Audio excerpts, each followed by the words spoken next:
un centro, a otro tipo de recurso. Esto no es una medida social, ni una medida educativa. La medida que se le ponga sí, pero es una medida formalmente penal y por lo tanto aquí solo se le deberá asignar una medida cuando quede contrastado y acreditado que ha cometido el delito. Y de esto no nos podemos olvidar. Incluso a veces, cada uno ejerce la abogacía como quiere. A veces hay abogados que caen mucho en eso. Es decir, sí, total, tampoco, pero es que le va a venir bien, pues vamos a ponerle esta. Yo desde luego, en el ejercicio que practico, y eso que yo tengo un perfil muy social, pero yo desde luego nunca me olvido que eso es un procedimiento penal. Y que a un chaval, además yo creo que uno de los principios básicos de la intervención educativa es que no deberíamos llevar a ningún chaval a reconocer algo que él dice que no ha hecho. Quiero decir, ¿cómo le voy a decir?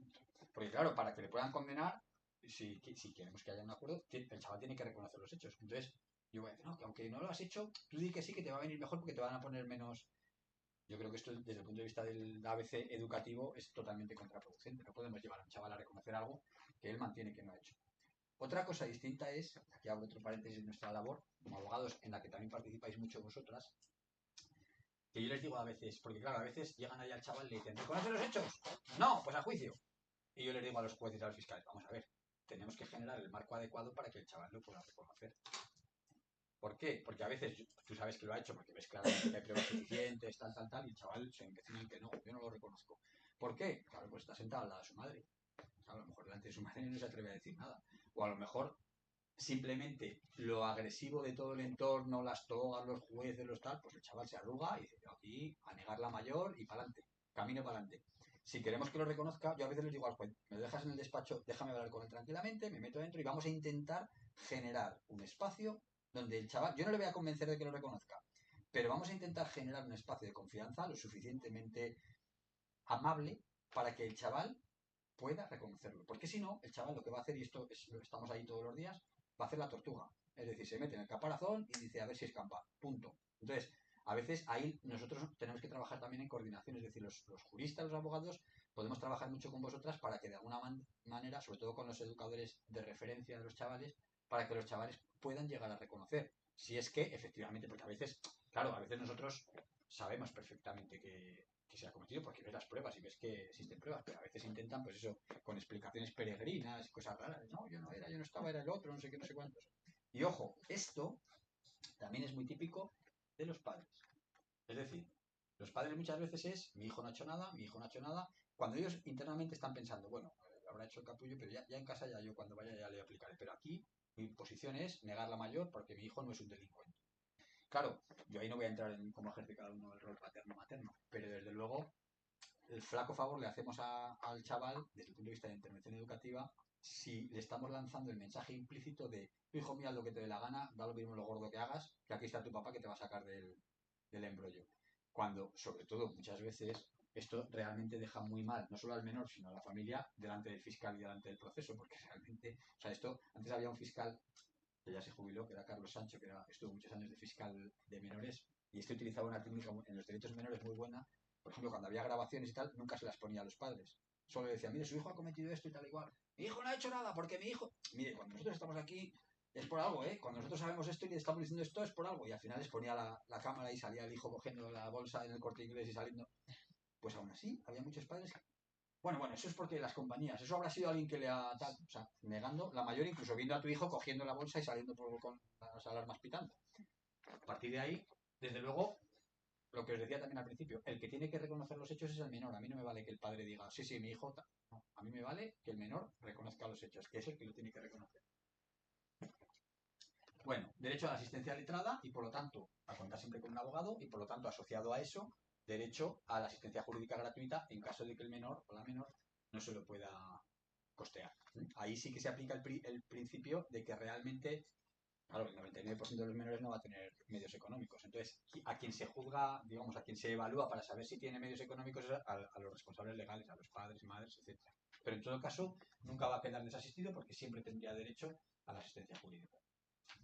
Derecho a la doble instancia, es decir, como en cualquier procedimiento judicial, si a mí me pone una sentencia y no estoy de acuerdo, siempre puedo recurrir a una instancia superior, en este caso la audiencia provincial, y lo que os decía, jueces y fiscales especializados.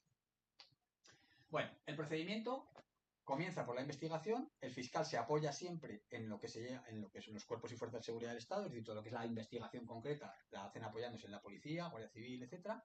Y al final ellos determinan si efectivamente consideran que hay suficientes indicios probatorios o no. Entonces, cuando el fiscal entiende que ha terminado su proceso de investigación, ¿qué puede hacer? Pues puede hacer estas cosas. En primer lugar, existe una cosa que no existe en mayores y que está muy bien, que es la facultad de desistimiento. ¿Qué significa esto? El fiscal puede entender que hay pruebas suficientes y que se ha cometido un delito, pero tiene, para delitos no graves, para delitos leves, tiene la posibilidad de decir, bueno, pero no lo voy a perseguir. Imagínate que el fiscal toma la declaración al menor, ve que ya ha tenido una respuesta bastante coherente en el ámbito familiar, que ha habido una reprimenda, que los padres se han puesto las pilas, ve que el delito no es grave, que no hay daños, que no hay violencia y tal, pues aunque se haya cometido el delito, el fiscal puede desistir, puede dictar una norma, una resolución que diga, no lo voy a perseguir, a pesar de que hay un delito y que considero que se ha cometido, no lo voy a perseguir, se queda impune. ¿Por qué? Solo para delitos no graves y no violentos. ¿Por qué? Porque tiene esa facultad que en mayores no existe. En mayores, aunque sea el delito más tonto del mundo, el fiscal, si hay pruebas, tiene que acusar. ¿Cuál sería un ejemplo de un delito que puede ser desestimado? Bueno, pues mira, Menores. por ejemplo, yo el que he tenido ahora hace muy poco, antes de ayer estábamos informando a la familia de que habían desistido. En verbena en las fiestas del Pilar, entonces hay una gresca entre tres chicos y otros 4 o 5 más, se medio empujan, se medio tal, y uno de ellos se asusta mucho y llama a la policía, ¿vale? Entonces, cuando llama a la policía y los ponen allí, les cachean, 2 de ellos llevan navajas y uno de los otros menores dice que además uno de ellos la ha exhibido, o sea, que ha sacado en un momento dado una especie de navaja. Y les detienen a todos, llaman a los padres, tal, y se incoa el procedimiento. En este caso, el fiscal ha decidido desistir. ¿Por qué ha decidido desistir? Porque afortunadamente no hubo ninguna agresión, fue solo amenaza, gresca, tal, algún empujón, pero nada, ninguna agresión.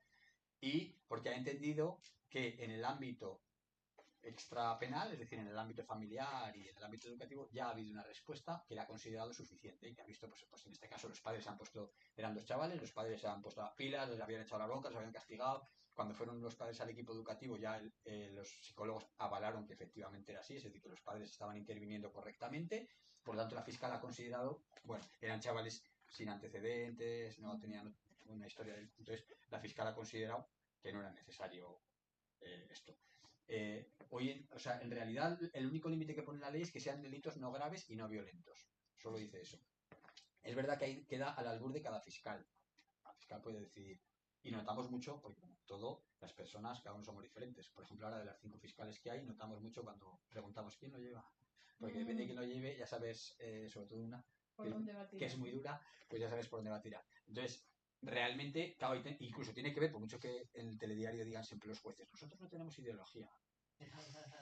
Es decir, uno no deja la ideología colgada en el perchero cuando va a trabajar. No puede. Vamos, yo desde luego no puedo. Entonces, al final uno intenta a lo mejor no desviarse por su ideología, pero pues todos somos como somos y somos hijos de nuestra formación, de nuestra forma de entender la vida, etcétera, etcétera. Entonces, claro, habrá fiscales que... Es verdad que hay una cosa que está ocurriendo ahora que a mí no me gusta mucho, pues, desde el punto de vista de los menores, que es que a veces hay desistimientos porque hay mucho trabajo. Entonces dicen, bueno, como hay mucho trabajo, vamos a empezar a sacar temas y claro, si el fiscal desiste aquí, realmente elimina todo el procedimiento posterior, con lo cual se quitan muchísimo trabajo. Entonces, hay en algunos casos que estamos diciendo, pero ¿cómo lo que tú le dices a la familia, pero ¿cómo han desistido de esto? O sea, vamos, yo alucinando. Entonces, en algún caso, puede ser por eso. En otra forma de finalización del procedimiento es que el juez, o sea, que el fiscal o bien porque el menor, lo que hemos dicho antes, porque el menor es menor de 14 años, o bien porque ha hecho esto, es decir, ha desistido, o bien porque considera que no es delito, en uno de esos 3 casos, el fiscal puede no quedarse ahí sin más, sino iniciar una derivación a protección. Es decir, dice, vale, no lo voy a perseguir, o porque es menor de 14 años, o porque no es delito, o porque considero que puedo cerrarlo por desistimiento, pero considero que hay que intervenir. Y entonces, ¿cómo? O que hay que hacer algo con esta familia, con este chaval. ¿Cómo lo hago? Derivándolo a protección.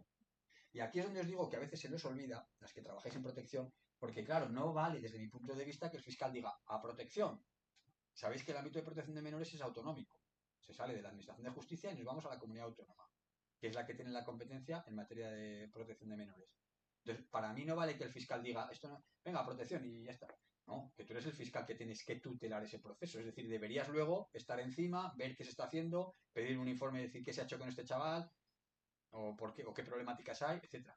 Y de esto, por carga de trabajo y porque muchas veces ellos se olvidan de que son fiscales protectores y se centran mucho en el fiscal de reforma, se olvidan de hacer ese tutelaje, ese acompañamiento, ese seguimiento de los casos, de decir, vale, si lo derivo a protección o a servicios sociales, es porque quiero que se haga algo y luego puedo preguntar o debería preguntar qué es lo que se está haciendo, se ha corregido, no se ha corregido, entre otras cosas, porque muchas veces a mí como fiscal me debería interesar, sobre todo en aquellos casos en los que ha habido un desistimiento, porque a lo mejor yo he desistido porque he entendido que la cosa funcionaba, pero si luego veo que no, pues a lo mejor ya no lo puedo volver a abrir otra vez el procedimiento. Pero si ese chaval vuelve, pues a lo mejor luego digo, pues no, pues voy a... ¿Por qué? Porque la respuesta a lo mejor a través de protección no ha sido la adecuada, voy a ofrecer ahora quiero una respuesta. Porque Disculpa, pero ahora me queda una duda. Si has comentado antes que el reformatorio también es autonómico. Toda la ejecución de medidas es autonómica. Ah, La ejecución de medidas. pero entonces es la misma... O sea, que como has comentado que lo derivas solo a ámbito de protección y como eres fiscal ya no vas a poder estar ahí, pasaría Bueno, lo no mismo. vas a poder, no, que se olvidan de estar, no que no vayas a poder estar. Ah, bueno. Claro, que se olvidan de estar, se olvidan de hacer ese proceso. La diferencia está en que esta derivación es porque no ha habido una sentencia, o sea, no ha habido una condena, ¿vale? Es una derivación a protección sin condena. Cuando hay una condena, como veremos, y se pone una medida, aunque la ejecución de la medida es competencia autonómica y la realizan el Gobierno de Aragón, el control de la medida le corresponde al juzgado. Es decir, el que tiene que controlar que esa medida, y ahí sí que es por ley, y hay que hacerlo, o sea, el control de la medida, de que esa medida... De hecho, luego veremos cómo los educadores tienen que evacuar informes. ¿A quién? Al juez de menores, que tiene que supervisar si eso se está haciendo correctamente o no.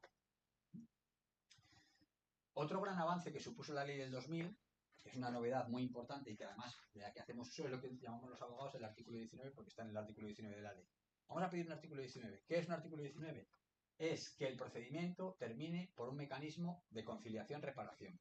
Es decir, que no haya juicio, sino que acabe, sí, con la imposición de una medida, pero por otra vía diferente. Es decir, no nos salimos de la órbita del juicio, con toda la estigmatización que eso supone, y conseguimos que al menor se le pueda dar una respuesta, pero desde otro mecanismo diferente, que es un mecanismo, entre otras cosas, mucho más pacífico. Que es un mecanismo de mediación, es un mecanismo de conciliación. Entonces, ¿cómo funciona esto? En primer lugar, solo está previsto para delitos que no sean graves y para delitos en los que en principio no haya violencia. Si el juez, porque lo puede acordar el juez, o sea, lo tiene que acordar siempre el juez, pero lo puede pedir el propio menor, el abogado. Si se determina que puede darse ese requisito, entonces se puede, no es obligatorio para el juez puede plantear, perdón, el fiscal, que es el que lo tiene que derivar, el fiscal puede plantear que se inicie esta vía. Si se inicia esta vía, ¿vale? Se tienen que dar los siguientes requisitos, obligatoriamente. En primer lugar, el menor tiene que reconocer los hechos. O sea, como no va a haber juicio, el juicio es el mecanismo para determinar si se han cometido. Entonces, como no va a haber juicio, el menor tiene que reconocer los hechos.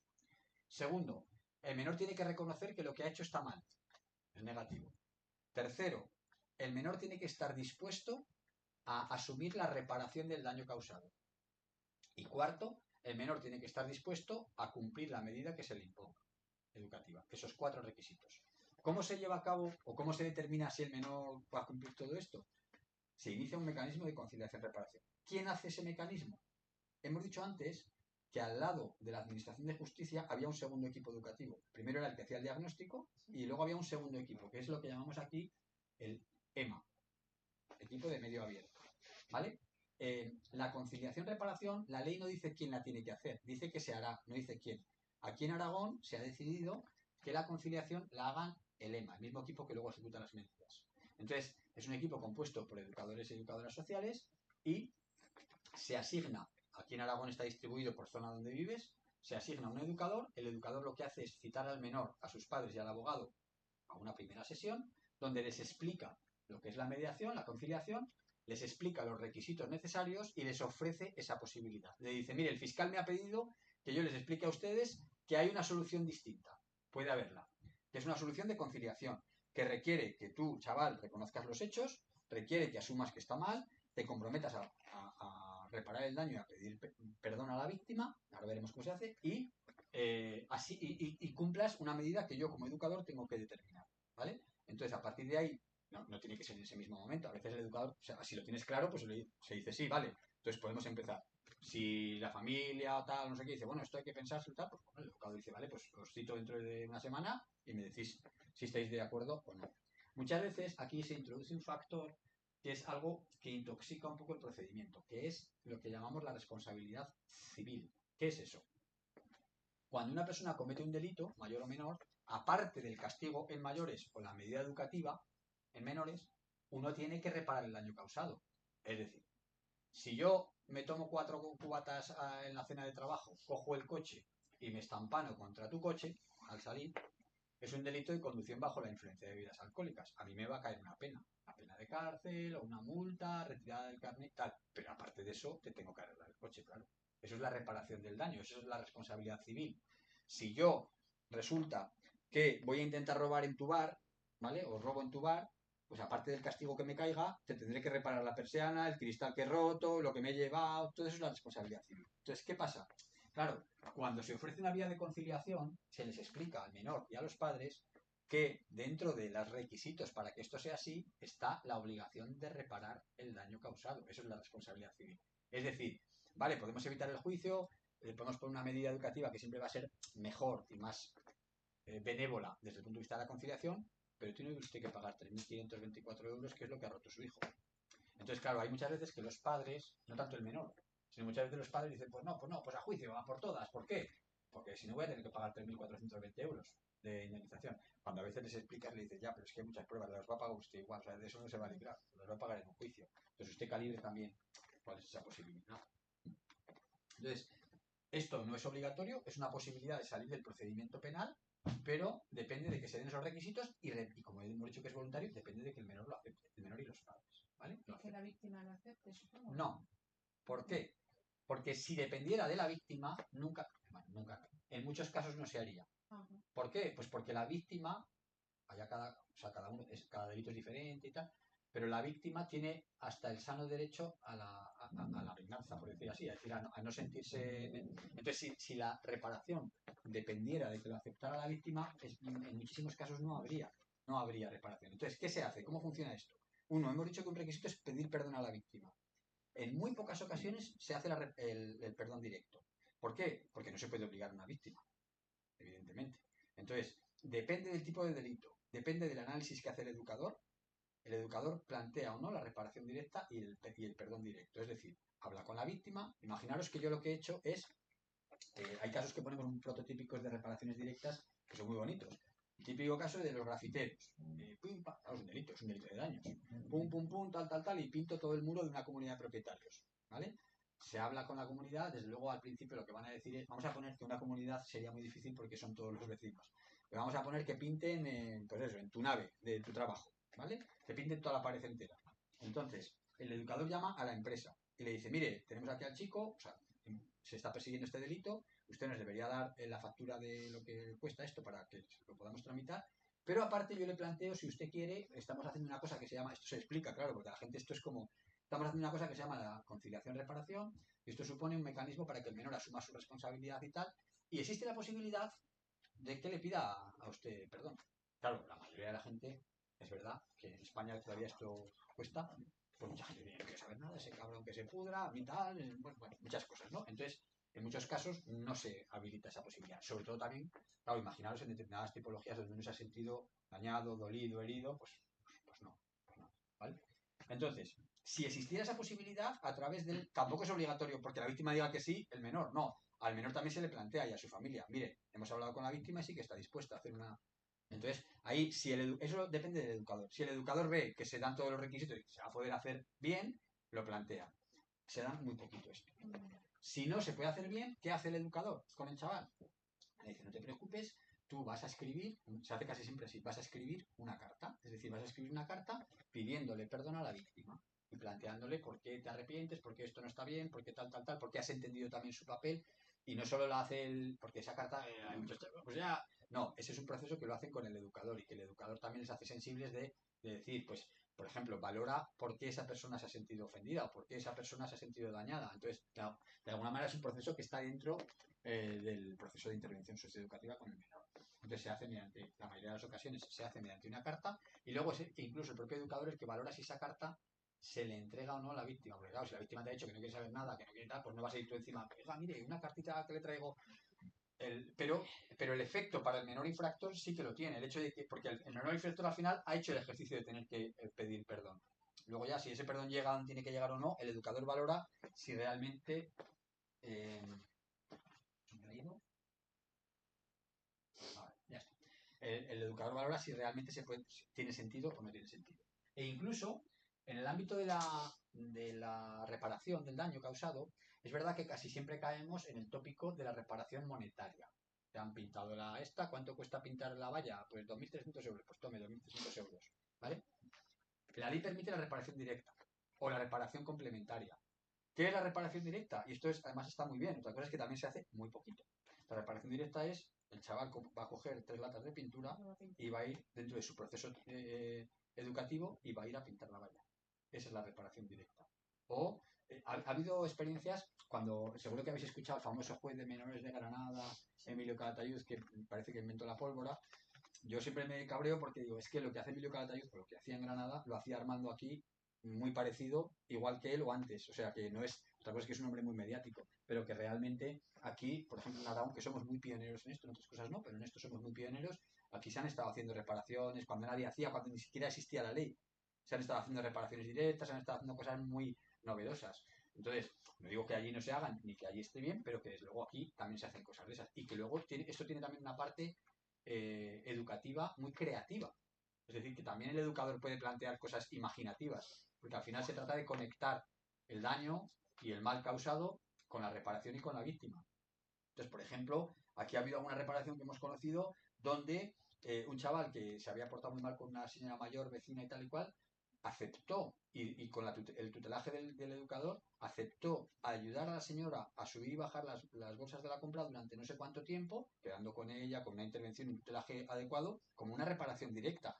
Complementaria sería, es decir, no es tanto una reparación directa porque el daño no era, o sea, el chico no le había hecho algo que tenía que ver con las bolsas, pero ¿de qué manera le puede reparar a esta señora y tal y cual? Y ella lo aceptó. Si hubiera tiempo de verdad para hacerlo bien, cuando esto se dedica el mimo, el tiempo en explicarlo, en planteárselo a la víctima, etc., muchas veces las víctimas acceden y acceden muy gustosas, porque realmente esto pasa mucho con empresas. Cuando un chico ha roto algo en una empresa o tal o cual y realmente tenemos el tiempo de explicarle al dueño de la empresa, mira, es que este chaval tal, tiene estas circunstancias sociofamiliares, ha cometido esto por tal, pero hostia, sería muy bueno para él que pudiera reparar el daño directamente y si lo pudiéramos traer aquí, aunque sea limpiar los... Al final muchas veces las empresas, pues, o el particular, dicen, pues venga, voy a hacer el... Claro, para la empresa también es un esfuerzo decir, voy a meter a este chaval aquí que... Pero a veces genera luego mucho más efecto educativo en el menor, incluso irradia un efecto muy curioso en las víctimas. Es decir, en la gente que dice, pues esta ley no era tan mala, pues esta intervención a lo mejor ha tenido más sentido, porque al final muchas veces dice, bueno, ¿de qué le sirve a este chaval que le pongan no sé qué medida si realmente lo que tenía que hacer era conectar, por ejemplo, que el chaval eh, perciba claramente la conexión entre el daño que él ha causado y la consecuencia que va a tener? Una pregunta, ¿entonces el equipo está formado por un educador solamente? Mira, el EMCA, o sea, el EMCA, ahora os explicaré el ¿Cómo EMCA. se El llama? EMA es equipo de medio abierto. El EMA, hay un coordinador y luego el resto de educadores. ¿Vale? Entonces, aquí es un trabajo, aunque luego ellos tienen, digamos, algo de trabajo en equipo, pero es un trabajo individual. Es decir, te asignan, suele haber, Zaragoza está dividida como en sectores, entonces te asignan, bueno, toda la provincia, y entonces por cada sector lo llevan entre dos, te asignan uno y es el que te toca, en principio. Claro, como aquí hay chavales que cometen varios delitos, desgraciadamente, es muy importante también que se genere cierto vínculo y cierto trabajo de seguimiento con el chaval. Porque claro, al final el educador interviene desde un punto de vista educativo. Entonces, al final lo que le interesa es al educador es realizar una labor sostenida en el tiempo. Si el chaval tiene varias medidas, pues entonces de alguna manera seguir interviniendo con él, que sean medidas coherentes. Ese es el papel que decíamos del educador, ¿vale? Entonces, si el procedimiento acabara por la conciliación-reparación, lo que hacen es, se firma un acuerdo que tiene forma de contrato, un acuerdo entre el educador, entre los padres, el abogado y el menor, donde el menor acepta todos estos requisitos que hemos establecido, ¿vale? Y ahí ya se pone en concreto, acepta los hechos, reconoce los hechos, acepta el daño causado, la reparación del daño y acepta lo que se llama el plan de intervención individualizada, es decir, el plan de la medida educativa que le va a poner el educador. Entonces, eso se le manda al juzgado de menores y el juzgado dice, vale, pues adelante, ya está, ya acabó el procedimiento. que se cumpla la medida. Eso sí, siempre se le recuerda al chaval, ojo, si no cumples con el plan de intervención educativa que se te pone, el juez se reserva la posibilidad de abrir el juicio. Es decir, podemos volver hacia atrás y podemos ir a por ti, ¿vale? Con lo cual, de alguna manera, pesa esa situación. Si no acabara ni por desistimiento o derivación al ámbito de protección ni por conciliación-reparación, ¿vale? Salvo que el juez considerara, que a veces pasa, que no hay delito, y entonces acabaría simplemente por un archivo porque dice, no, pues mire, usted ha denunciado esto, pero aquí no hay pruebas de que haya sido este chico. Usted piensa que sí, pero no hay pruebas, con lo cual lo archivaría y punto, como cualquier adulto. Si no, lo que va a haber es un juicio y una sentencia. Un juicio, como os decía, con todas las de la ley y tal y cual, y una sentencia donde el juez tiene que dictaminar si ese menor ha cometido el hecho o no, si existen pruebas suficientes, y tiene que imponerle la medida educativa que considere en función del informe que le ha hecho ese equipo técnico que hemos visto antes. El equipo técnico le hace un informe y le dice, yo creo que este chaval tiene esta problemática y necesitaría una medida de este tipo. El informe del equipo técnico no es vinculante para el juez. O sea, el juez no tiene por qué hacer caso al informe, porque se dice que el equipo orienta al juez. O el juez decide la medida que considere más adecuada. Vamos a ver ahora ya el catálogo de medidas. Es decir, vale, o bien porque hay una conciliación-reparación, o bien porque hay una sentencia, hay que ponerle al menor infractor una medida. Entonces, ¿qué medidas le podemos poner? En primer lugar, la medida, vamos a ir de más gravosa a menos gravosa. La más grave es el internamiento en régimen cerrado. Esto es el famoso reformatorio, ¿vale? Y es una medida que supone la restricción más grave que puede haber de derechos, que ya sabéis, es como una cárcel en el sentido de la restricción del derecho. Es decir, no puedes salir de aquí durante X tiempo. Eso es la estancia obligatoria en un centro, ¿no? Te meten dentro, igual que en la cárcel, te meten dentro de un centro y el castigo, entre comillas, la medida es que no puedes salir de allí y, lógicamente, son centros sometidos a un régimen disciplinario severo.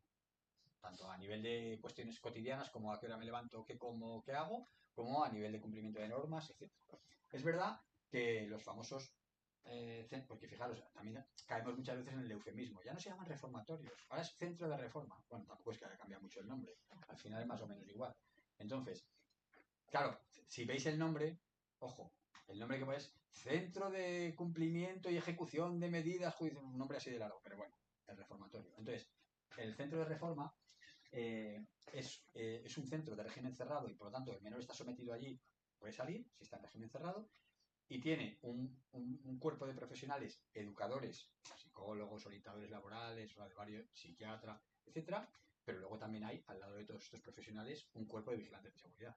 Es decir, que tiene un régimen disciplinario severo o muy severo. Dentro del reformatorio hay distintos módulos, pero, claro, al final la medida que se te va a poner es la estancia en el centro durante un tiempo, lo veremos más, ¿vale? Si es en régimen cerrado, toda tu vida va a ser allí dentro, durante el tiempo que estés. Es decir, no significa que vas a estar sin hacer nada, pero las actividades de ocio, las actividades formativas, las actividades deportivas, las actividades, salvo las que sea imposible, quiero decir, por ejemplo, si tienes que recibir una asistencia sanitaria que dentro es imposible implementarla, pues, pero eso es igual que un preso, pues te sacan fuera, te dan el tratamiento que necesites y vuelves otra vez. Pero el internamiento en régimen cerrado es permanecer allí dentro, ¿vale? Descendiendo un peldaño, internamiento en régimen semiabierto. Los chicos que están en el centro viven en el centro, pero pueden salir fuera a realizar algún tipo de actividad. Algún tipo de actividad. Por ejemplo, pues si van a un curso de formación laboral, pueden salir fuera, incluso en determinados, en muchos casos, si están acudiendo con regularidad y con aprovechamiento a un centro formativo, pueden salir a recibir la formación fuera, ¿vale? Pero viven en el centro, por lo tanto están en el centro. Y las salidas además son tuteladas y controladas, o sea, no es que el chaval vaya y venga, sino que son salidas tuteladas y controladas. Descendiendo un peldaño más, internamiento en régimen abierto, ¿vale? Aquí los chavales acuden al centro a dormir, básicamente. Viven fuera, realizan sus actividades fuera, pero acuden al centro a dormir. Eso lo que permite es un régimen intermedio, porque es un régimen de semi-libertad, en el sentido de que se da mucha más autonomía y libertad al chaval, está mucho menos controlado durante el día para que pueda realizar sus actividades, etcétera, etcétera, pero es un régimen de bastante control en el sentido de que al final, como tienes que volver todos los días allí, pues te sometes a ese control, ¿vale? Tanto en este como en este como en este vas a estar sometido a las normas de régimen interno, es decir, a las normas de control de entrada, de salida, no sé qué, no sé cuántos, etc. Por ejemplo, hay una norma bastante severa que intenta evitar el consumo de tóxicos, por ejemplo. Entonces puedes estar obligado a analíticas, etcétera. Luego veremos cómo o sea, en menores es muy habitual que se pongan medidas mixtas, es decir, que el juez te ponga una medida asociada a otra. Mixta. Siguiendo con las medidas. Internamiento terapéutico. El internamiento terapéutico es un internamiento en centro, pero en un centro especializado, no en el centro de reforma. Entonces, el internamiento en centro terapéutico siempre va asociado a una necesidad clínica. Y por lo tanto puede ser internamiento en un centro específico, voy a llamarlo de salud mental. Hago así porque realmente la salud mental en menores de edad no está definida. Es decir, los psiquiatras lo que vienen a decir es que no es posible efectuar un diagnóstico de salud mental por debajo de los 18 años, sino que el chaval puede tener comportamientos disruptivos, puede tener trastornos de tipo psicológico y tal, pero no van a decir que un chaval es esquizofrénico antes de los 18 años, aunque apunte maneras. ¿Por qué? Porque en principio lo que dice la doctrina, la ciencia clínica médica es que no es posible hacer un diagnóstico de enfermedad mental por debajo de los 18 años. ¿Por qué? Porque dice como que es una persona en formación, un cerebro en formación y que por lo tanto todavía no puede aventurarse un diagnóstico claro, a pesar de que apunte rasgos o maneras. Entonces, el internamiento centroterapéutico tiene que ver o bien con un trastorno de este tipo, un trastorno disruptivo, o bien con trastornos por adicción a alcohol, a drogas, o ahora incluso pues hay ya otro tipo de adicciones como es el juego, que en menores está siendo un problema muy gordo, o ahora se habla de la adicción a pantallas, etc. Es verdad que uno de los problemas más graves que hay para el entrenamiento de centros terapéuticos es que no hay centros terapéuticos.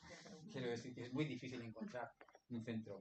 Sí que es verdad que asociado a las drogas clásicas, pues está la comunidad terapéutica, pero por ejemplo, las comunidades terapéuticas, por ejemplo la de Zaragoza, la comunidad terapéutica de Proyecto Hombre es solo para adultos. No hay. Proyecto Hombre tiene un centro un proyecto muy interesante de intervención con menores, pero no es en centro residencial. Zaravidán es de intervención ambulatoria, no es de intervención en residencia. Entonces, aquí no tenemos centros en principio ahora mismo. Se habla de crear un centro de chavales, aunque no está muy claro, ¿verdad, Gemma? Un centro para chavales con problemas de conducta. Pero, por ejemplo, donde nos llevan siempre la delantera en este tipo de cosas, que es en Cataluña y País Vasco, pues ahí sí que hay centros. Por ejemplo, en Cataluña hay una entidad que se llama Amalgama 7 creo que se llama, que tiene varios centros para tratamiento de chavales con problemas de conducta, disruptivos, etcétera, etcétera, o algún tipo de discapacidad que les genera trastorno, y tienen 3 o 4 centros. Hay otro centro, por ejemplo, que viene, o sea, es una entidad que ha trabajado durante muchos años con problemas de adicción para adultos, pero tiene un par de centros que trabajan. Hay uno que se llama Fontfregona, que es un centro de chavales, pues eso, con problemas de este tipo, disruptivos y tal, pero son centros específicos para menores de edad. Claro, pero mi pregunta ahora, por ejemplo, es Sí. Este centro terapéutico, no estamos hablando de que tenga que tener de 14 a 18 años, ¿no? Puede haber Sí. uno de 13, Claro. uno de 12. Cuando os decía antes que podía parecer un rollo lo de las competencias autonómicas, tal, porque os lo decía. Yo soy el juez. Y yo veo que es un chaval que tiene un problema de adicción brutal y un problema de comportamiento y tal. Y le pongo como medida internamiento de 6 meses en centro terapéutico. ¿En cuál? El juez no lo va a decir. El juez dice internamiento en centro terapéutico. Ah, esto no me corresponde a mí, comunidad autónoma.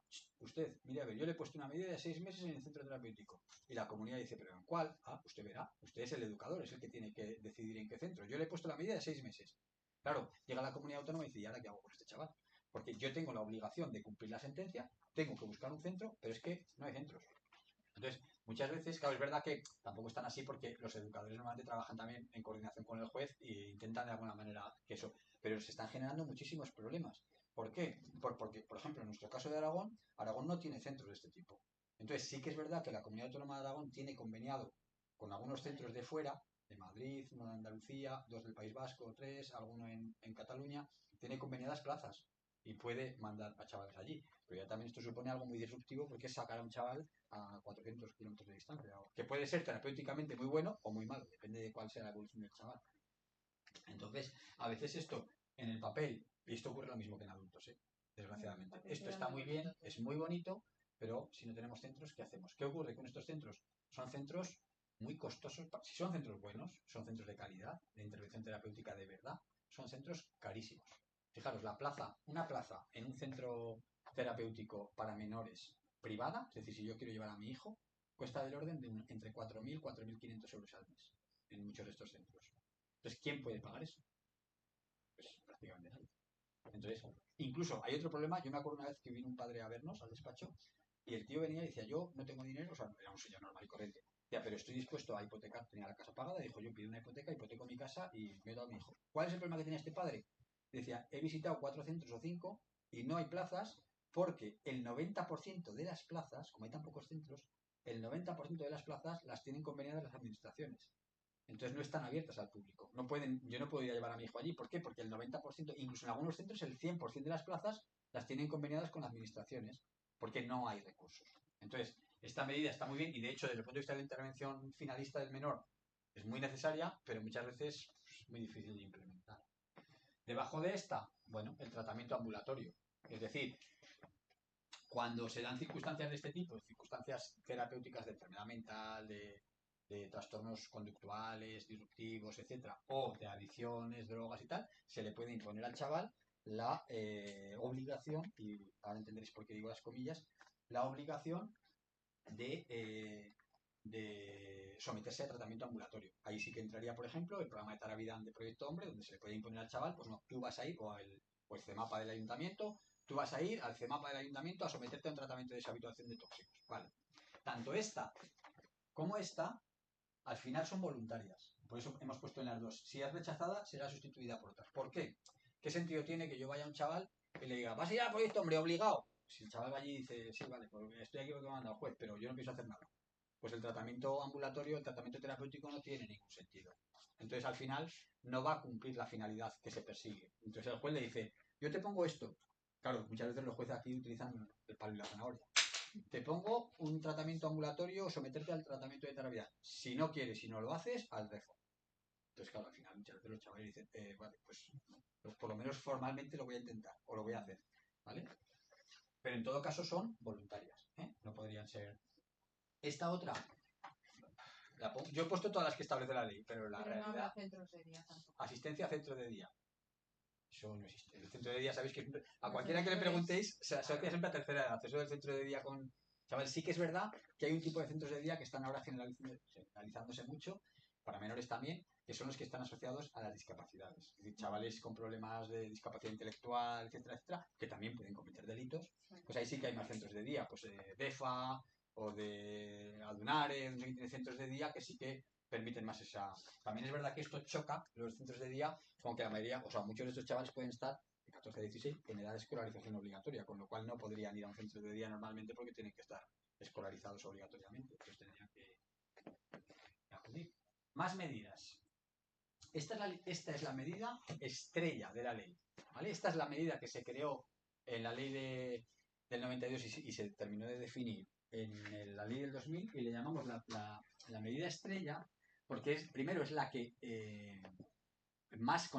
podemos decir que más contenido educativo tiene, más se extiende en el tiempo y sobre todo porque es la más utilizada.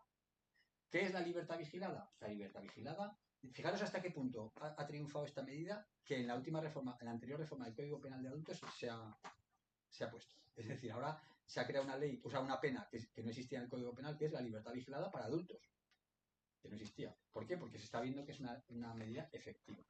La libertad vigilada es muy sencillo. Al menor tiene una extensión temporal, 6 meses, un año, la que sea, una extensión temporal. Y se le ponen 6 meses de libertad vigilada. Y el juez no dice más.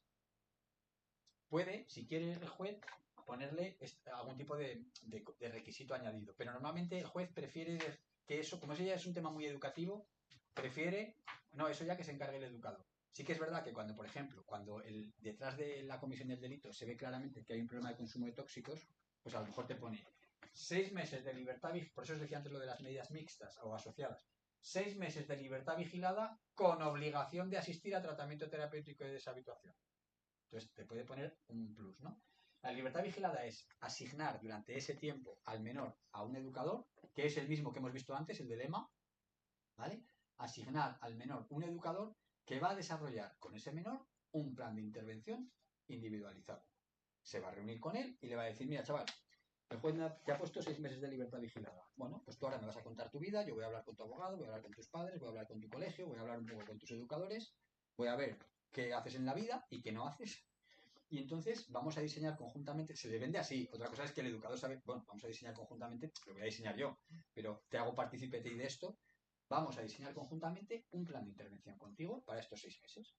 Entonces, hay distintos ámbitos de tu vida, como cualquier menor, el ámbito de los estudios o formativo, el ámbito de la inserción laboral, el ámbito del ocio y tiempo libre, el ámbito del deporte y la salud, el ámbito de los consumos y tóxicos, el ámbito... Entonces, yo voy a ir analizando contigo en estos distintos ámbitos qué cosas tienes ya resueltas en tu vida y no te hace falta nada, porque estás funcionando bien, y qué cosas, pues bueno, no están funcionando tan bien. Y entonces ahí es donde vamos a marcarnos conjuntamente unos objetivos y unas medidas.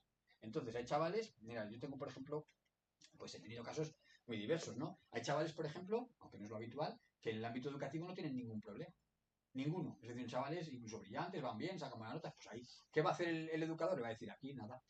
Como mucho le pone, bueno, pues, o a lo mejor dice, pues llamaré al instituto un día a ver que me cuente tu tutor cómo vas, o me traes las notas, pues para que yo vea que... Pero si yo veo que este ámbito lo tienes solucionado, ahí no intervengo, no me hace falta nada. Ámbito de ocio y tiempo libre, ¿qué haces en la vida? No, es que tal, no sé qué. Pues mira, el diablo cuando no sabe qué hacer mata moscas con el rabo. El tiempo libre, libre, libre, libre es muy peligroso. Entonces vamos a ocuparte el tiempo. Vamos a ver, ¿qué te gusta? El deporte, tal. Vamos a buscar algo que más allá de tu etapa formativa o de tu proceso formativo te ayude a entender y a utilizar el tiempo libre de una forma sana. Ahí depende del educador también, depende del chaval y depende de muchas cosas, pues uno profundiza más o profundiza menos. ¿Vale? Hay veces que el educador te dice, bueno, yo es que juego el equipo del barrio a fútbol. Bueno, pues vamos a entender que con eso ya está esto cubierto. Pero tienes que ir a entrenar, que voy a hablar con el entrenador. O si no, si vemos que a lo mejor el problema es, pues eso, que estás mal empleando mucho el ocio, pues a lo mejor el educador mete más caña ahí para trabajar más eso. En el ámbito de los consumos, si no se revela ningún indicativo de que el chaval tenga ningún problema de consumo, pues ahí no se trabaja porque no hace falta. Si se revela que sí que está empezando o ya tiene un problema de consumos, pues el educador dentro de su plan dibujará también medidas en ese sentido. Y así todos los ámbitos, ¿vale? Entonces, eso se establece, ¿vale? Y a partir de ahí, lo que va a hacer el educador durante el tiempo que dura la libertad vigilada es acompañar y controlar ese proceso. Y es un programa, a mí me gusta porque realmente, yo les digo a los chavales muchas veces, digo, tienes dos opciones, vivir esto como un castigo o vivir esto como una oportunidad. Si tú vives esto, que lo vas a tener que hacer igual porque te lo ha puesto el juez, si lo vives como una oportunidad, vas a tener ahí un tío o una tía que te va a ayudar y que te va a servir para decir, por ejemplo, es que yo voy intentando ahí echar el curso del INEM y nunca me llaman. Digo, pues utiliza a este señor, que este seguro que tiene mano. Utilízale, que él va a hacer 2 llamadas y va a poder decirte cuándo tienes que echar los papeles, va a hablar con el educador de allí o va a hacer no sé qué para conseguir esto. Es que, no sé, o sea, si ellos sienten que esto les puede servir de ayuda, siempre ganaremos. En todo caso, el educador siempre le dice al menor, esto no es la elección, es decir, esto es obligatorio. Es más, hemos dicho antes que el juez no se olvida de la medida. El juez tiene la obligación de hacer un seguimiento. En realidad el seguimiento lo hace el educador. Pero el educador tiene que hacer un informe al juzgado, bien del desarrollo de la medida, bien de la finalización de la medida. Si la medida, de cualquiera, si la medida se desarrolla correctamente, el educador hace un informe final, la medida se ha cumplido satisfactoriamente, si quiere poner algo lo pone, de objetivos tal, y la doy por cumplida. Con lo cual el juez ya carpetazo al tema. Pero si el educador en un momento dado hace un informe defectuoso en el sentido de decir, el menor al principio sí que vino, pero luego a las 3 últimas entrevistas no ha venido, ahora no hay manera de localizarlo, tal, o el menor lo hemos mandado a tal sitio y no va, pues automáticamente, porque esto la ley lo prevé, a diferencia de los adultos, automáticamente hace un informe desfavorable al juez y el juez puede variar la medida que ha puesto y puede incrementarla. A veces incluso esto de variar la medida, el juez ya lo anuncia, porque lo utilizan como un mecanismo de amenaza, lo anuncia en la sentencia. Es decir, es muy habitual, por ejemplo, que les pongan 2 meses de internamiento o 3 meses de internamiento en el centro en régimen semiabierto en suspenso y 6 meses de libertad vigilada. Es decir, el castigo está aquí, la espada de Damocles te la pongo, venga, pero te lo suspendo, no te cae. Libertad vigilada. Si la cumples, perfecto, pero como no la cumples, sabes lo que hay aquí, porque ya te lo he puesto. Te la he puesto ya impuesta, pero te la he puesto en suspenso. De tal manera que queda suspendida. Si el educador hace un informe favorable de que has cumplido la medida de libertad vigilada, esta se da por cumplida y desaparece. Pero en el momento que el educador me diga no está cumpliendo, automáticamente levanto la suspensión y te vas al reforma. Entonces, esto lo utilizan ahora mucho porque realmente es como un mecanismo de presión para el chaval.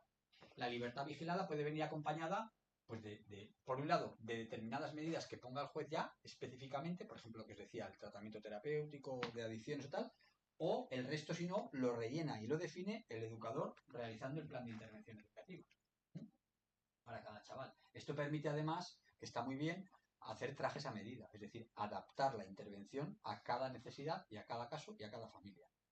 En lo que es la intervención, como recordemos que salvo que restrinja derechos fundamentales, siempre es obligatoria. Digo esto porque, claro, por ejemplo, lo que veíamos antes, asistencia a tratamientos terapéuticos, no puedes, o sea, te la puede poner el juez, obligatoria, pero no te puede obligar físicamente. Si tú no quieres ir, pues no irás. Entonces el juez lo que hará es tomar otra determinación.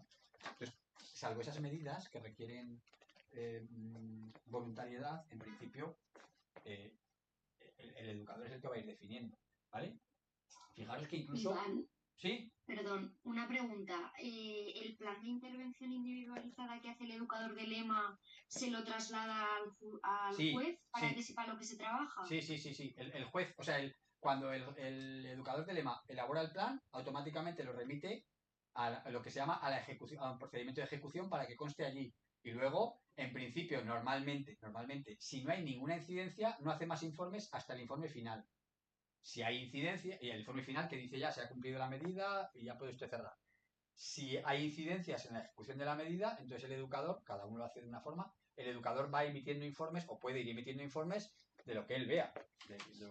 Y ahí el juez va decidiendo. Quiero decir, hay veces que el juez, ante un informe desfavorable, levanta la medida y la cambia por otra, o hay veces que, por ejemplo, esto lo hacía, por ejemplo, mucho el juez anterior, Armando, que a mí me gustaba mucho, citaba al menor. Decía que venga a verme. Lo citaba y le echaba una buena reprimenda, una filípica, le decía, tú chaval, ¿de qué vas? Esto no funciona así, como no cumplas lo que te va a poner el educador, te voy a enfilar, y eso a veces servía y surtía efecto. Pero sí que es verdad que el plan cuando se aprueba tiene que ser remitido. El plan es libre para el educador, salvo que el juez en la sentencia le haya puesto condiciones concretas, y entonces el educador, lógicamente, tiene que cumplir esas condiciones. Porque fijaros que en lo que esto que ponemos, por ejemplo, puede haber incluso medidas restrictivas del derecho de ambulatorio, es decir, pues eso, obligación de residir en un lugar determinado, tal. E incluso, ya veremos también, no sé si lo pone luego, a veces el juez, dentro del programa de libertad o asociado a la medida, puede modificar el régimen de custodia o el régimen de ejercicio de la autoridad familiar. Es decir, si el juez considera que en un momento dado el hecho de que el menor permanezca con su familia puede ser contraproducente, no es bueno, etcétera, etcétera, el juez puede llegar en la sentencia a derivar, él no lo va a hacer directamente, a derivar un cambio de autoridad familiar. Es decir, puede dar traslado a protección de menores para decir, dentro de la medida considero que este menor tiene que estar 6 meses fuera del domicilio familiar. Y por lo tanto los padres les está suspendiendo el ejercicio de la autoridad familiar automáticamente. El juez ahí se queda, da traslado a protección de menores para que luego de protección de menores intervenga, porque lógicamente en el momento en que a un padre o a una madre se le suspende o retira la autoridad familiar, automáticamente protección tiene que decidir cómo se soluciona eso, es decir, puede asumir la propia protección de menores la guarda del menor, la tutela del menor, o puede luego delegarla pues en familia extensa, etcétera, etcétera, pero algo hay que hacer. Entonces, incluso en el ámbito penal, hasta el juez puede llegar a eso, puede llegar a suspender la autoridad familiar, en el sentido de decir, pues considero que el menor tiene que salir del domicilio en ese momento. Esto es moderadamente habitual ahora en un tipo de delitos que se está dando más que antes, que es los delitos de violencia intrafamiliar. Es decir, delitos de violencia filoparental, pues padres, o sea, hijos que pegan o maltratan a padres, madres, abuelas, etcétera, etcétera. O incluso parejas. Delitos de Pero violencia de género. también podría decir directamente que fuera al revés, ¿no? Por eso no, quiere decir que el juez no va a determinar con quién tiene que vivir.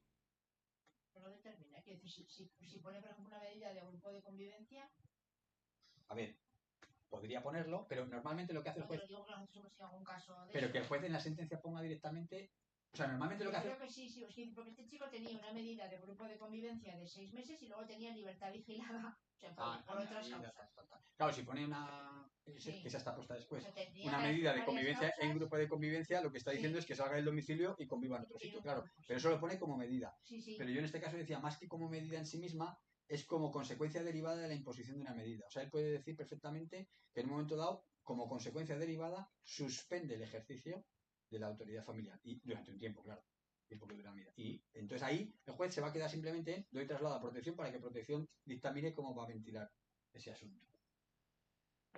Otra medida es la de permanencia de fin de semana, ¿vale? En este caso, la de permanencia de fin de semana, pues lógicamente, ya lo veis ahí, el menor en semana laborable, por decirlo así, está en su vida cotidiana, diaria, en su domicilio, etcétera, etcétera, pero tiene que acudir durante el fin de semana,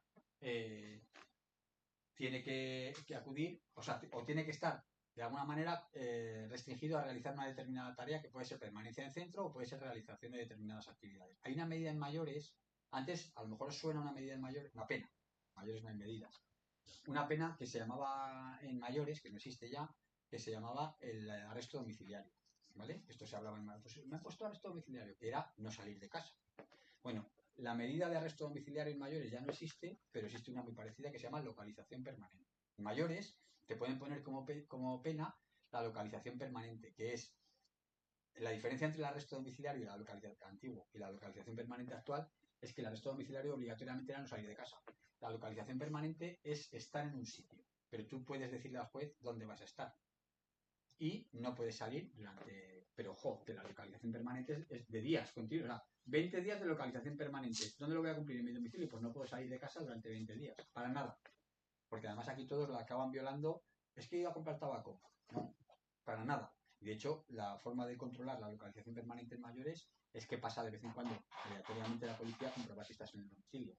Pues esto es algo parecido, o sea, se puede convertir en algo parecido. Es decir, la permanencia o bien en centro, en un grupo de convivencia, o incluso en el domicilio, pero durante un tiempo, exclusivamente durante el fin de semana. ¿Por qué se hace esto? Porque la localización permanente en adultos, mire, si usted está trabajando, a mí me da lo mismo. Usted ha cometido un delito, yo le pongo localización permanente, pues o pida usted vacaciones o le despedirá del trabajo o haga lo que le dé la gana. En cambio, en menores se entiende que por encima de esto está el derecho a la educación. Entonces, si pusiéramos una localización permanente o una permanencia extendida en el tiempo, impediríamos que el chaval recibiera su adecuada formación. Entonces, por eso se restringe al fin de semana. ¿Por qué? Porque en los otros que hemos visto, en los tres internamientos, se garantiza el derecho a la educación. Si es internamiento en centro cerrado, porque reciben dentro del centro la formación correspondiente, y si es abierto o semiabierto, porque pueden salir del centro a recibir la formación. Más medidas. La prohibición de comunicarse o aproximarse a la víctima. Esta es la misma que ahora es una medida desgraciadamente muy estrella en los ámbitos de la violencia de género.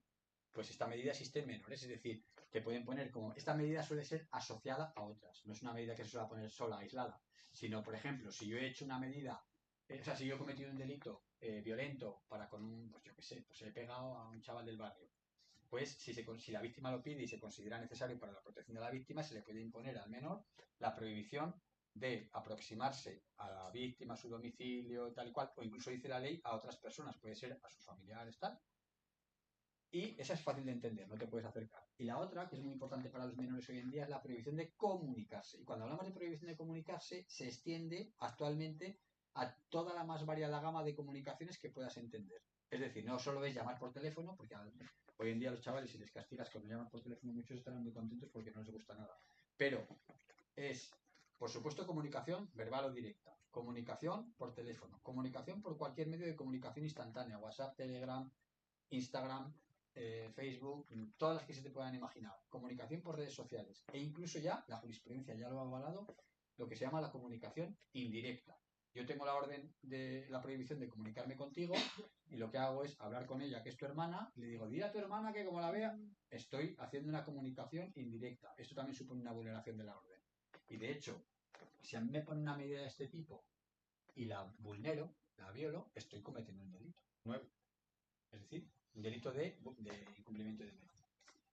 Esta es la que decía, la medida que decía Gema, que te pueden poner como medida en sí misma. Es decir, como medida educativa es la convivencia con una familia, grupo o centro residencial. Es decir, vivir en un sitio distinto al donde estabas viviendo hasta la fecha y permanecer durante un tiempo en otro sitio, que puede ser una familia, puede ser un centro o puede ser incluso otro tipo de comunidades de algún tipo que hay. Aunque es verdad que en esto, salvo las medidas más o menos informales, es verdad que tampoco hay muchos recursos para estas cosas.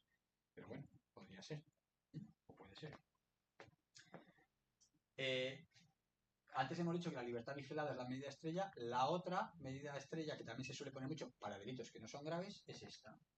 Esto, bueno, la ley del menor le llama prestaciones en beneficio de la comunidad. El término coloquial que utilizamos siempre, que además ya se utiliza por siglas, TBC, trabajos en beneficio de la comunidad, es lo mismo. TBC, prestaciones, ¿vale?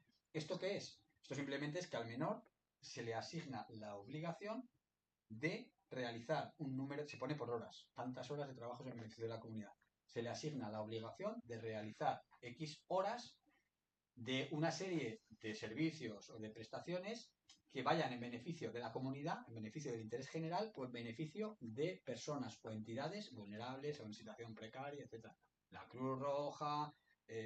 Entonces, las medidas de TBC, de trabajos en beneficio de la comunidad, a mí me gustan mucho porque tienen una vinculación directa con el delito, es decir, el chaval percibe directamente las consecuencias del delito, con lo cual está muy bien, pero a veces también chocan con el problema de que, claro, le ponen, esto hablas con los educadores del lema, que son los que tienen que buscar luego 30 horas de beneficios, cuando dice más, 30 horas de beneficios de trabajo en la comunidad, vale, luego llega el educador y dice, a ver, a este dónde lo meto, porque claro, y ya no te digo nada en el ámbito rural, porque aquí en Zaragoza, que es muy grande, pues bueno, hay muchas entidades, el ayuntamiento, tal, no sé qué, pero tú ponte en Daroca, claro, el chaval, si vive en Daroca tienes que buscar algo allí. 30 horas de trabajo en beneficio de la comunidad, pues a ver dónde, a ver cuántas entidades encuentro yo aquí o cuántos. Es verdad que las administraciones sí que hacen, por ejemplo, aquí es muy típica la de ir con las brigadas de jardineros, por ejemplo, a recoger mierda del parque o a limpiar o no sé qué. O con las brigadas municipales que van quitando los grafitis, por ejemplo, y limpiando, pues ayudar a esto. O sea, que sí que es verdad que aquí, por parte de lo público, hay, y luego aquí es verdad que hay muchas entidades, pues en la campaña del juguete de Intermón, pues a empaquetar ahí juguetes horas y horas. Y luego hay incluso otro tipo de trabajos en beneficio de la comunidad, de prestaciones, que algunas veces, esas son, a mí me gustan mucho, las intentan conectar con la comisión del delito. Por ejemplo, a chavales que el delito que han cometido es ir con la moto habiendo bebido, o sea, un delito de alcoholemia en el ciclomotor, a veces, por ejemplo, les asignan la medida de ir a una residencia de enfermos de tetraplegia o de paraplegia a pasar la tarde con ellos, a jugar a las cartas o ayudarles a salir, o incluso acompañar al cine, donde sea, tal, tal, tal. ¿Por qué? Porque conecta, claro, todo esto va acompañado luego de charlas y tal, te conecta. Tú sabes lo que puede pasar cuando vas bebido y atropellas a una persona, pues que esta persona puede acabar así.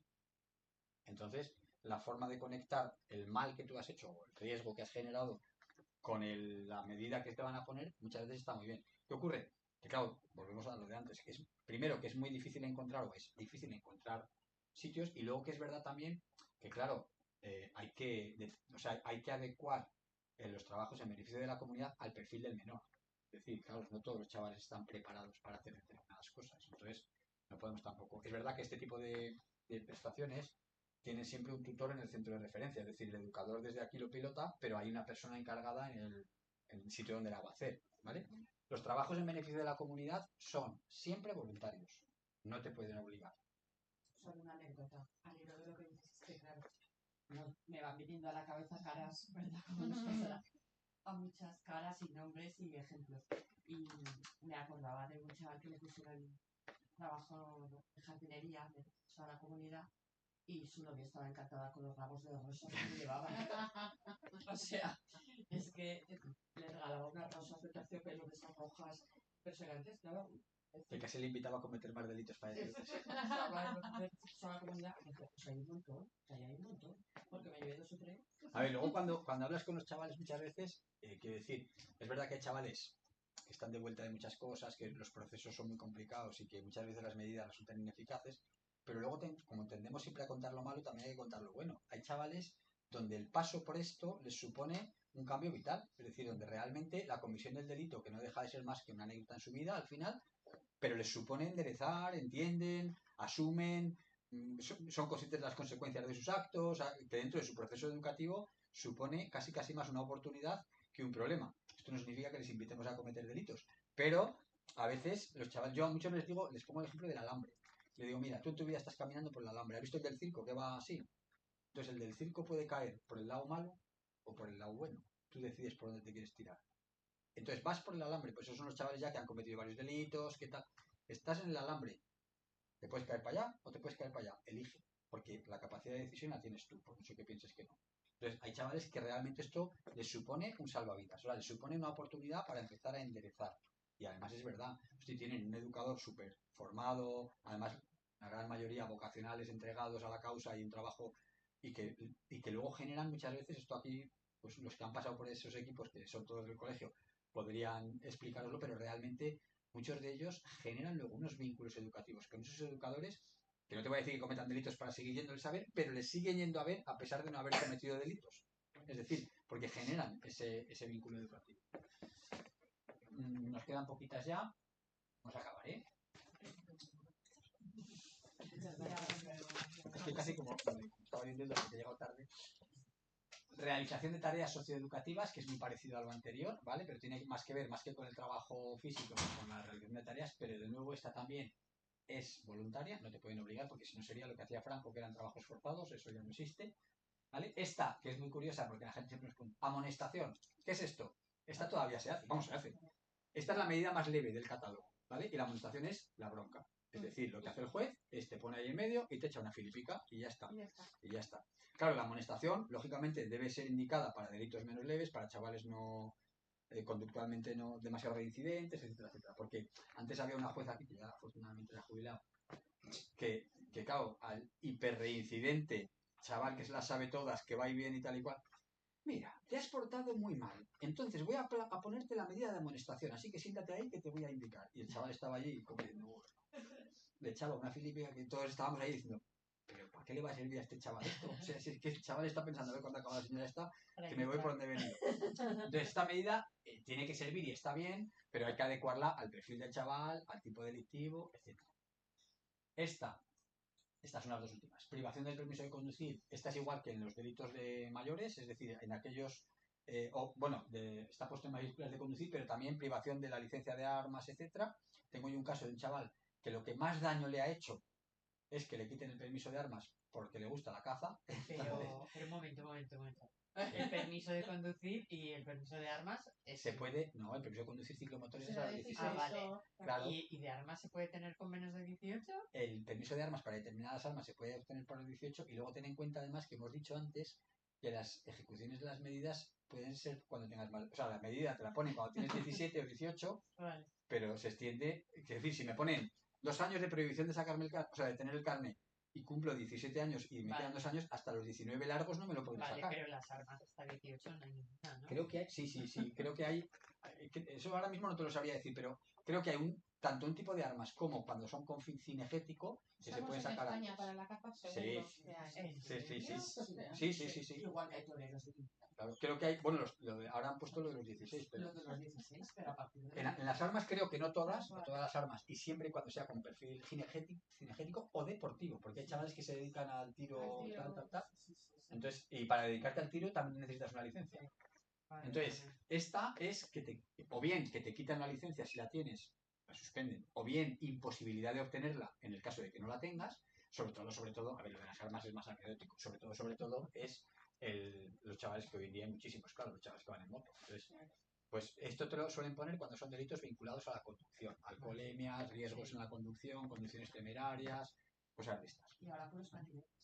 Lo que pasa es que en los patinetes a día de hoy todavía no hace falta licencia. No tienes un carnet. No hay licencia. No, es que yo sí que los he visto que los paran y les hacen... Sí, no, a ver, ojo. No, claro, sí, claro, multas administrativas sí, pero sí. Por eso digo, pero medidas en ese sentido, ¿no? No. Y luego esta, que es muy curiosa porque esta es la última, y esta está pensada más en mayores, pero bueno, la inhabilitación absoluta es la prohibición o la privación de poder, dice, de poder ejercer honores, empleos y cargos públicos sobre los que me cayeren. Bueno, ahí quedas, la ley la establece. Pero vamos, es muy difícil pensar que esto pueda... Hay cada alcalde. ¿Vale? Entonces estas son...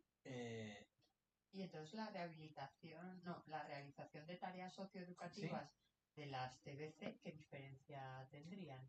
A ver, la de los TBC o prestaciones tiene que ver más con o sea, el beneficio que realizan esas actividades es más para la terceras comunidad. personas.